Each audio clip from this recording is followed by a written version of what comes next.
너희를 대면하면 유순하고 떠나 있으면 너희에 대하여 담대한 나 바울은 이제 그리스도의 온유와 권형으로 친히 너희를 권하고 또한 우리를 주시에 따라 행하는 자로 이르는 자들에 대하여 내가 담대히 대하는 것 같이 여러 관계 있을 때 나로 하여금 이 담대한 태도로 대하지 않게 하기를 구하노라. 우리가 육신으로 행하나 육신에 따라 싸우지 아니하노니 우리의 싸움은 우리는 육신에 속한 것이 아니요 오직 어떤 견고한 진도 무너뜨리는 하나님의 능력이라. 모든 힘을 무너뜨리며 하나님 아는 것을 대적하여 높아진 것을 다 무너뜨리고 모든 생각을 사로잡아 그리스도에게 복종하게 하니 너희의 복종이 온전하게 될 때에 모든 복종하지 않는 것을 벌하려고 준비하는 중에 있노라. 아멘. 우리 지난주까지 9장을 살펴보았고 오늘부터 이제 10장이 시작됩니다. 근데 여기서 이제 유념해서 우리가 읽어야 될 이제 본문이 시작되는데 생각해야 될 것이 있습니다. 무엇이냐면 1장부터 9장까지 고린도후서에 나오는 바울의 그 어투나 어조는 굉장히 따뜻하고 또 유순한 말로 권면하는 말로 이렇게 했었습니다. 어떻게 보면 설득하는 것이라고 말할 수 있겠죠. 그런데 10장부터는 13장까지 이어지는 10장부터는 다소 강경한 어조로 지금 바울이 말투를 바꾸는 것을 우리가 유념하고 이 장을 읽어야 합니다. 왜냐하면 이 바울이 자기 자신에 대해서 이야기를 시작하겠다라고 지금 마음 먹고 1절에 보면 나 바울은 이라고 다시 이야기를 하고 있기 때문입니다. 보통 편지를 쓸 때 자기 이름을 어디에 씁니까? 앞이나 맨 뒤에 쓰죠. 중간에 자기 이름을 쓰는 일은 흔한 일이 아니죠. 10장에 와서 지금 자기 이름을 다시 한번 언급하고 있는 것을 보아서 이제부터 10장부터는 두 가지를 생각할 수 있는데 내 이야기를 시작하겠다라는 것과 또 하나는 자기 이 고린도후서가 전체적으로 가지고 있는 그 주제가 있죠. 자기가 예수 그리스도의 사도가 맞다. 거짓 사도가 아니라 내가 참 사도다라는 것을 증명하기 위해서 자기 이야기를 이제 개진해 나아가겠다라고 하는 것을 보아야 된다는 것입니다. 그래서 10장을 읽을 때는 이제 조금은 약간은 우리가 만약에 고린도 교인이라면 이 수신자라면 조금은 좀 꾸중 듣는 혹은 좀 혼나는 기분으로 들어야 될 것입니다. 왜냐하면 우리 마음 가운데에도 사실은 고린도 교인들과 같이 잘못된 모습들이 많이 있고 또 하나님 앞에서 참 부끄러운 모습들을 많이 행할 때가 같이 있기 때문이죠. 어떤 심리적인 위압감을 가지고 들으라는 것이 아니라 우리 마음 가운데 얼마나 잘못한 것이 있는지를 돌아보아야 된다는 의미에서 말씀드리는 것입니다. 지금 9장까지는 유순한 말, 10장부터는 강경한 말로 이렇게 시작된다고 말씀드렸었는데 이것 때문에 학자들이 많은 추측을 합니다. 어떻게 보면 9장까지 지금 바울이 썼다가 10장을 쓰기 전까지 기간이 좀 길었던 거 아닌가, 9장까지 쓰고 좀 쉬었다가 다시 쓰기 시작한 것 아닌가, 그 텀이 좀 길었던 거 아닌가 라고 추측하기도 하고, 또 한 면에는 9장까지는 좀 유순한 말을 했죠. 그러니까 조금은 부드럽게 이야기하고 앞에 좀 이야기하고 뒤에는 강하게 이야기하므로 자기가 원래 말하고자 하는 것을 강하게 말하기 위해서 앞에 조금 선수 친 것이 아니냐라는 식으로 이렇게 이야기하기도 합니다. 근데 그것은 근거가 없는 추측일 뿐이고 바울이 그렇게 처세술을 사용하면서까지 편지를 쓸 것이라 우리는 추측하지 않죠.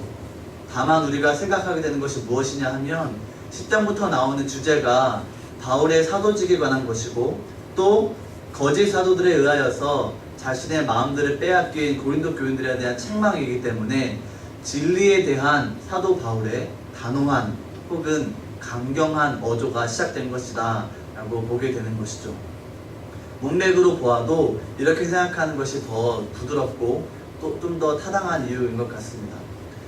중간중간 괜히 어조가 바뀌었다고 해서 뭐 다른 저자가 썼다거나 다른 사람이 이었었다거나 아니면 기간을 두고 나중에 썼다거나 이렇게 생각하는 것은 근거 없는 추측이라는 것을 사실 고린도서뿐만 아니라 다른 본문을 보아도 마찬가지로 생각해야 될 우리의 중요한 바입니다.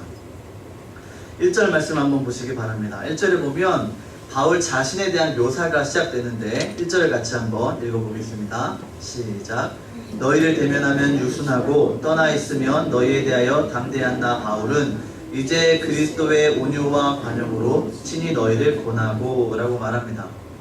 자기 자신에 대해서 이렇게 말을 하죠. 고린도 교인들 향해서 말하는 것입니다.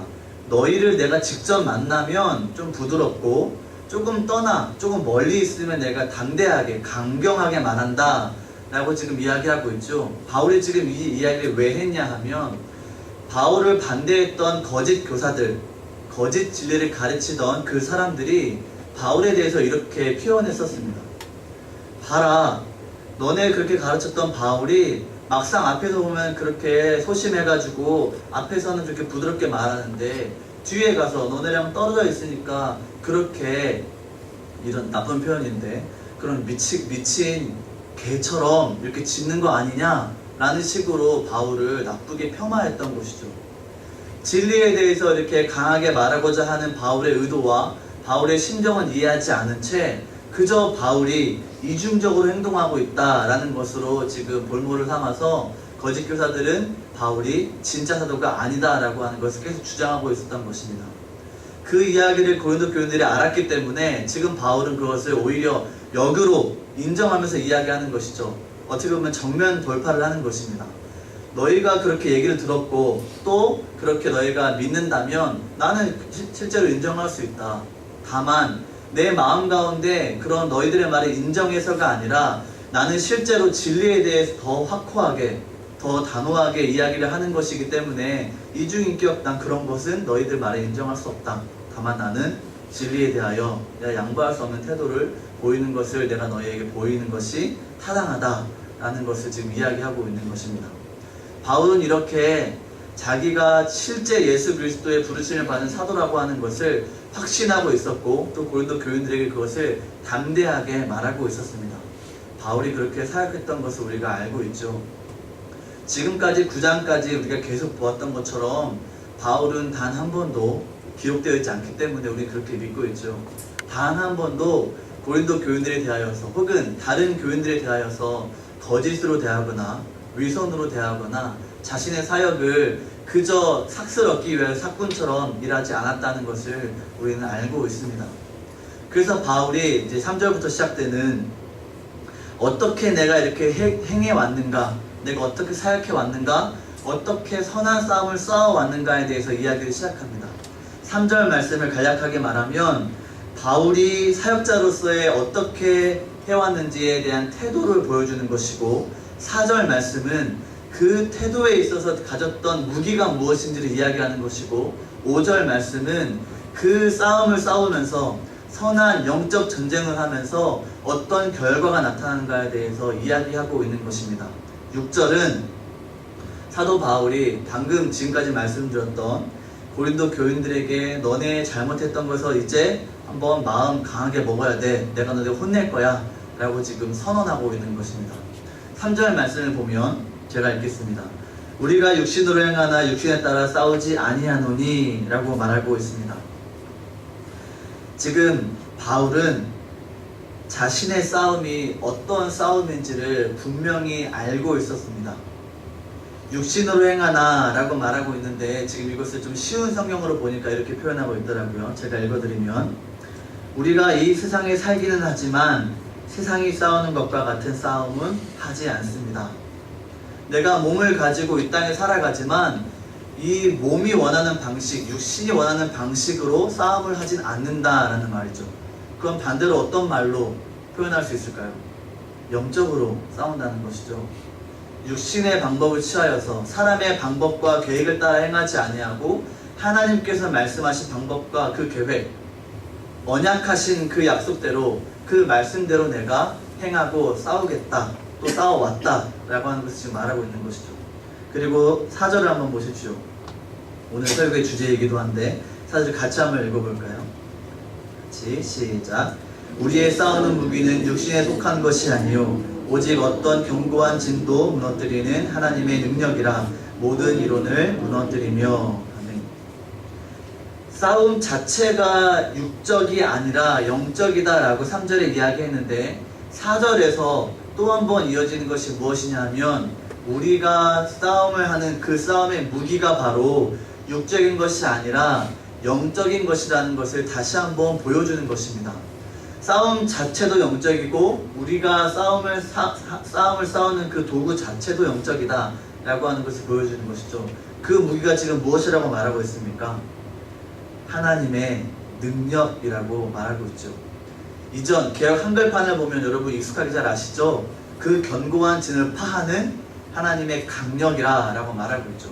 강력한 능력이다 라고 이제 표현했던 것인데 사실 뭐 특별한 의미는 이제 달라지지 않습니다. 하나님의 강력이나 하나님의 능력이나 뭐 원어를 해석해도 별 차이는 없을 것입니다. 이 하나님의 능력을 가지고 영적인 싸움을 지금까지 싸워왔다 라고 지금 이야기하고 있는 것이죠. 그 결과가 무엇이냐 하면 4절 뒷부분과 그 5절에 나옵니다. 제가 읽겠습니다. 모든 이론을 무너뜨리며 하나님 아는 것을 대적하여 높아진 것을 다 무너뜨리고 모든 생각을 사로잡아 그리스도에게 복종하게 하니 라고 말하고 있습니다. 여러분 초대교회 상황에서 이 사람들, 이 교인들은 굉장한 핍박 가운데 있었죠. 로마가 예수를 믿지 못하게 했고 로마 황제를 섬기게 했고 믿으면 죽인다 협박했고 실제로 죽였습니다. 그러면 겉으로 보이는 싸움의 대적이 누구입니까? 로마죠. 로마 사람들이 혹은 예수를 믿게 하지 못하는 그런 대적자들이 다 자신의 싸움의 대적이다 라고 생각하는 것이 우리가 생각하기에 쉬운 대적입니다. 그런데 지금 바울이 이야기하고 있는 것은 그 로마 사람들을 내가 죽이자 싸우러 나가자 라고 얘기하는 것이 아니라 지금 이야기하는 것이 무엇이냐, 우리 마음 가운데 우리의 생각 가운데 잘못된 이론, 잘못된 철학적인 사상들이 틀렸다, 그것이 바로 우리가 싸워야 될 대상이다 라고 이야기하고 있는 것이죠. 로마 혹은 헬라 시대 당시에는 많은 신들이 있었습니다. 하나님이 아닌 다른 신들이죠. 그 신들은 하나님을 본따서 만든 것일 수도 있고 혹은 하나님처럼 만들어 놓은 사람들의 여러 가지 생각의 결과일 수 있습니다. 그런 것들을 다 만들어 놓고 섬기니 사람들은 분명 하나님이 아닌 다른 신도를 인하여서 그 생각이 영적으로 말하면 음란해져 있는 것이죠. 그런 생각들로 하여금 이 고린도 교인들 뿐만 아니라 많은 교인들은 굉장한 어려움 혹은 혼란에 있었을 수 있습니다. 고린도 교인들이 거짓 교사들로 인해서 바울을 의심했죠. 그리고 바울이 의심했던 것을 모자라서 복음조차도 의심하기 시작했죠. 그런 어려움 가운데 있으니, 그런 혼란 가운데 있으니 지금 바울은 그 하나님의 능력으로 내가 싸웠다는 것을 담대하게 지금 선포하고 있는 것입니다. 지금 이것을 우리에게도 적용해 본다면 이런 것이 되겠죠. 우리가 지금 싸워야 될 대상은 국가도 아니고 예수님을 믿지 않는 불교도들 혹은 회교도들 혹은 유교도들을 가리키는 것이 아니라 우리 싸움의 대상은 우리 마음 가운데 있는 진리를 확신하지 못하게 하는 생각, 하나님을 믿지 못하게 하는 그 마음이 우리 싸움의 대상이라는 것이죠. 다른 데 가서 싸움을 할 필요가 없습니다. 사실 우리는 싸워야 될 것이 무엇이냐 하면 다른 사람들의 그 죄성 가지고 우리가 싸울 것이 아니라 우리의 싸움은 내 마음 가운데 있는 먼저 된 그 우상, 내 마음 가운데 있는 하나님을 믿지 못하는 그 불신앙을 먼저 싸우고 또 먼저 그것을 무너뜨려야 되는 것이 우리의 수순이라는 것입니다. 여러분, 우리 마음 가운데에 있는 불신앙 너무 많죠. 세상 가운데 살아가면서 하나님을 반대할 때가 참 많이 있고 알게 모르게 짓는 죄가 너무나 많이 있습니다. 생각나는 죄만 하더라도 나열할 것이 참 많이 있죠. 그래서 수요일에, 금요일에 혹은 새벽에, 주일에 교회에 나와서 회개만 한다고 해도 시간을 충분하게 쓸 것입니다. 그런데 우리가 알지 못하는 죄도 굉장히 많이 있죠. 그 죄를 질 때에 우리는 무의식적으로 지기 때문에 그때는 모르겠지만 나중에 내가 나를 돌아봤을 때 그때 내가 선한 일로 그 일을 한 게 아니라 오히려 그 영적인 일도 내가 악으로 바꿔서 잘못 썼구나 라고 하는 회개가 들 때가 있죠. 예를 들면 부끄러운 예인데 제 예입니다. 저의 실예인데 정말 하나님을 예배한다, 하나님을 섬긴다 하고는 자리에 있으면서 육적으로 그 일들을 바꿔서 사용하는 것입니다. 그것이 무엇이냐 하면 예배의 자리에 앉아서 하나님을 예배하는 게 아니라 그저 내가 나중에 뭐 할지, 내일은 뭐 할까, 그 다음날은 뭐 할까, 그 계획만 계속 세우는 것이죠. 자리에는 앉아 있지만 생각으로는, 마음으로는 이미 죄악으로 가득 차 있는 것입니다.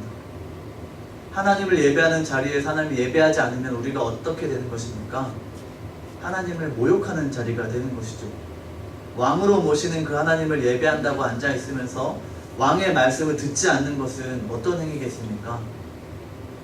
왕을 모욕하는 것이죠. 왕을 인정하지 않는 것이죠.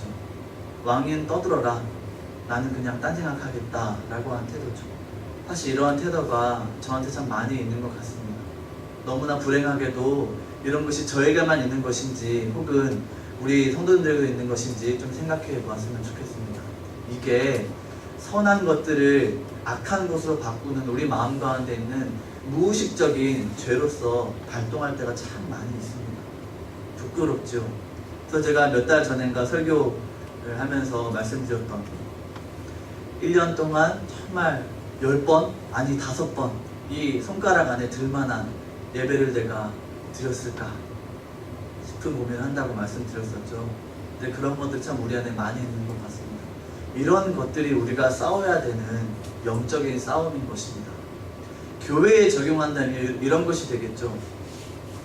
제가 보는 이 한국교회와 또 복음주의 교회의 문제점은 이 영적인 싸움들을 육적인 싸움으로 바꾸어서 마치 이런 것입니다.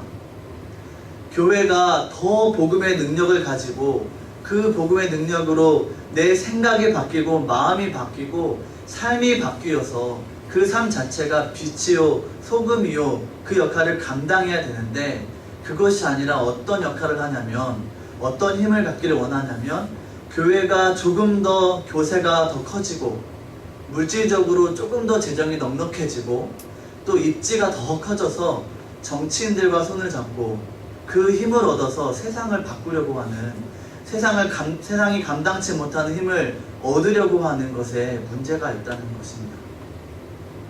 베드로 사도는 이렇게 이야기했죠. 은과 금은 내게 없거니와 내가 내게 있는 것으로 너에게 주노니 나사렛 예수 그리스도의 이름으로 일어나 걸으라 라고 말했죠. 그런데 마치 교회는 나에게는 예수 그리스도의 이름은 없고 은과 금이 있으니 이걸 주겠다. 괜찮지? 라고 말하는 것 같습니다. 참 뼈아픈 이야기고 참 슬픈 이야기죠. 이것은 제가 이야기했던 것이 아니라 중세에 그런 이제 건신했던 신학자들이 가톨릭 교회를 보면서 이야기했던 것입니다. 가톨릭 교회가 그렇게 부흥해지고 더욱더 부강해지는 것을 보면서 이 교회가 더 망해가는구나 라는 것을 생각하면서 이제 비유를 이렇게 만들었던 것이죠. 제가 보는 안타깝지만 제가 보는 소견으로는 한국 교회의 많은 모습들이 이런 힘을 얻으려고 발버둥치는 것은 아닌가 라는 생각이 듭니다. 하나님께서는 영적으로 이 싸움을 싸우라고 말씀하십니다. 선한 일에 이 일을 하나님의 능력을 사용하시기를 바라시고 우리에게 무기로서 능력을 주셨습니다. 그런데 우리는 그 무기를 어디에 사용하려고 하냐? 세상적인 것으로 육적인 것으로 바꾸어서 자신의 모습을 더욱더 빛나게 하고 자신을 더욱더 화려하게 하려는 것에 이것들을 사용하려는데 문제가 있는 것입니다. 성도님들은 하나님의 능력을 어떻게 사용하고 계십니까? 내 마음 가운데에 있는 그 불신앙들을 파하는 것에 그 일들을 사용하고 계시는지 아니면 혹여나 내 마음 가운데에 나를 더욱더 빛내고 나를 좀 더 드러내고 싶고 나를 자랑하고 싶고 그런 일에 사용하고 있는지는 아닌지 돌아보아야 하겠습니다. 우리 이 바울 사도가 지금 고린도 교인들에게 훈계하고 있는 것은 참 좀 무겁게 좀 받아들였으면 좋겠습니다. 이것에 대해서 우리가 마음이 상하거나 혹은 나를 정죄하는 것 아닌가 그런 생각보다는 나를 돌아보는 일에 잘 사용하여서 이것을 정말 복음적으로 정말 하나님의 뜻에 합당한 삶을 살아가는 것으로 사용했으면 좋겠습니다. 그럼 6절 말씀 다시 한번 읽어볼까요? 6절 같이 한번 읽겠습니다. 시작. 너희의 복종이 온전하게 될 때는 모든 복종하지 않는 것을 벌하려고 준비하는 중에 있노라. 아멘. 무섭죠? 바울이 만약에 우리의 그 복종하는 능력, 우리가 정말 하나님 앞에, 하나님 말씀 앞에 실제로 그렇게 살아가는가를 시험해 보려고 한다면, 그런 위대한 사도가 우리를 테스트하려고 한다면 참으로 두려울 것 같습니다. 이 자리에 서 있는 저도 마찬가지로 내가 얼마나 뜻에 합당하게 행했는가를 돌아본다면 참 하나님께 부끄럽죠. 이 복음을 이미 받은 자로서, 은혜를 얻은 자로서의 삶이 마땅히 나타나야 될 터인데 그렇지 못할 때가 참 많이 있다는 것이죠. 우리가 싸워야 될 그 무기를 다시 한번 생각해 볼 텐데, 마지막으로 여러분 잘 아시는 말씀을 찾아보겠습니다. 에베소서 6장 같이 찾아보겠습니다. 6장 11절부터 17절까지의 말씀입니다. 신약 316쪽에 있습니다.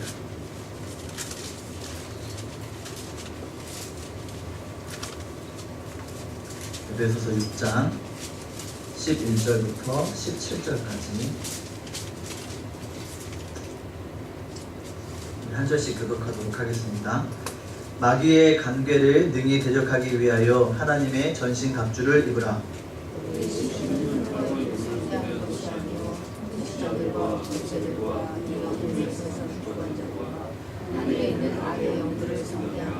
그러므로 하나님의 전신갑주를 취하라. 이는 악한 날에 너희가 능히 대적하고 모든 일을 행한 후에 서기 위함이라.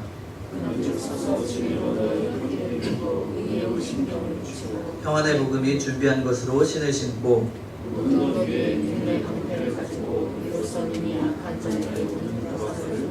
같이 읽겠습니다. 구원의 투구와 성령의 검 곧 하나님의 말씀을 가지라. 아멘. 여러분 잘 아시는 말씀이죠. 하나님의 전신갑주의 말씀입니다. 여러분이 말씀을 보면서 이 6가지 무기에 대해서 한번 동그라미를 한번 쳐보시기 바랍니다. 펜이 없으시면 그냥 손으로 하셔도 되는데, 14절에 보니까 진리로 허리띠를 띈다 라고 이야기하고, 의의 호신경을 굽신다 라고 이야기하고요. 15절에 평안의 복음이 준비한 것으로 신을 신는다. 16절 믿음의 방패를 갖는다. 또 17절에 구원의 투구, 그리고 성령의 검 곧 하나님의 말씀이 나오죠. 이 6가지가 육적인 것입니까? 영적인 것입니까? 모두 다 영적인 것이죠. 그저 쉬 사라지는, 보이는 것으로서 일시적으로 사라지는, 일시적으로 있다가 사라지는 그런 영원하지 않은 무기가 아니라, 우리 눈에 보이지 않는 영원하고도 변치 않는 무기로서 이 6가지를 우리에게 허락하여 주셨습니다. 이 6가지를 가지고 우리가 정말 무장하여서 나아간다면, 우리는 정말 온유한 마음과 그런 선한 마음을 가지고 싸움을 쌓아가는 데 있어서 우리의 최선을 다하며 살아갈 수 있을 것입니다. 왜냐하면 그 무장한 것이 우리의 능력에 있는 것이 아니라 하나님의 능력에 있다는 것을 보여주는 무기이기 때문이죠. 하나하나 한번 생각해 보십시오. 의의 허리띠가 있죠. 그리고 우리 이 가슴팍에 붙이는 흉배라고 하죠. 여기서 보면은 호심경이라고 하는데 그것도 의로 된 호심경이죠.